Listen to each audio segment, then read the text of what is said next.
This video continues our story to check out the Luxor.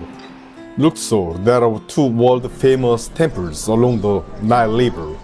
One is the Karnak Temple, the other is the Luxor Temple. You might have seen the Parthenon in Athens.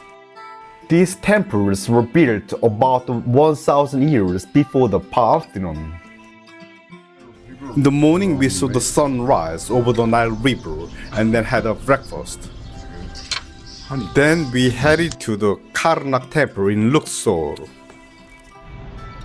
Karnak Temple is a huge complex. As soon as you enter, we walk down the Avenue of Sphinxes, which leads to the first pylon. You can see ram-headed sphinxes representing God Amun. Wow. Once you pass the gateway, you can see the first courtyard. Courtyard is a vast or large open space bordered by small columns on either side. These columns create covered walkways around the open central area.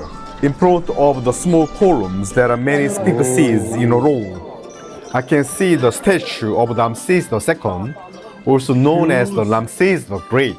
He is widely believed to be the pharaoh in the Bible. He is said to have chased Moses out the Sinai Peninsula.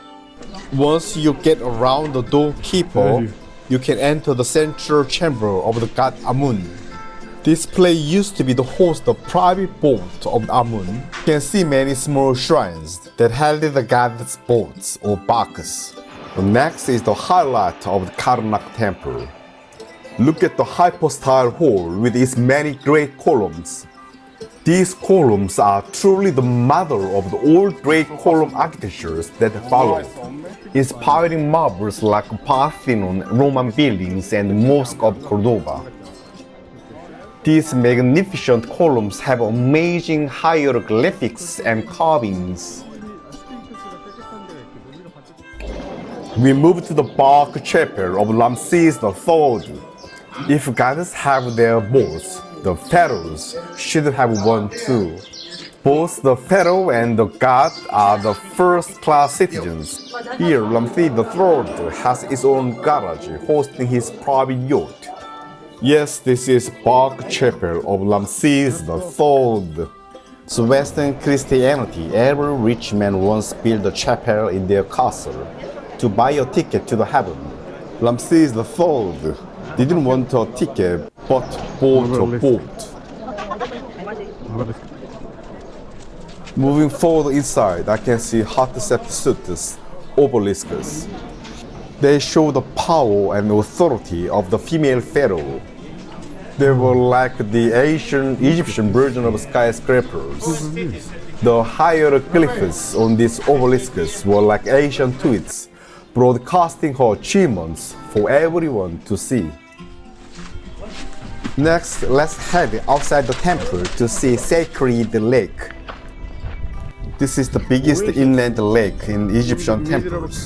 Yes, cleaning oneself before any religious ceremony is still part of human culture. We can still see fountains in churches, mosques, and small lakes in Hindu temples. Let's grab an ice cream and then move out of the Karnak Temple. We are off to the Sphinx Avenue. This is the Avenue of Sphinxes, where the annual Opet Festival happened. This festival looks like modern day one, such as Christmas, Eid al-Fitr, and Lunar New Year's. This road connects the Karnak Temple to the Luxor Temple. This is the Luxor Temple. All 6 statues in the screen are Ramesses II. Ramesses II is like Alexander the Great of Egypt. He is believed to be the pharaoh in the Exodus of the Bible, driving out Moses to Sinai Peninsula. After passing through the pylon, we are entering Ramesses II court. Court is surrounded by a double row of columns and contains several statues of Ramesses II, also called Ramesses the Great. Reading from Ramesses II court, the colonnade built by Amenhotep III is a grand walkway flanked by 14 columns arranged in 2 rows. 우와, nice. Those columns show the carvings of the Opet festival. Now we arrive at the large open space known as the court of the Amenhotep III, also called the Great Court. This court has 2 rows of columns around it and is decorated with statues and altars. When I take a look at this court, I'm directly under the sun. Yes, Amenhotep III promoted the worship of the sun god Ra. Now we are entering the forest of columns. This hall contains rows of towering columns and leads into more sacred part of the temple. Now entering the main sanctuary dedicated to the god Amun, 우와. which was rebuilt by Alexander the Great.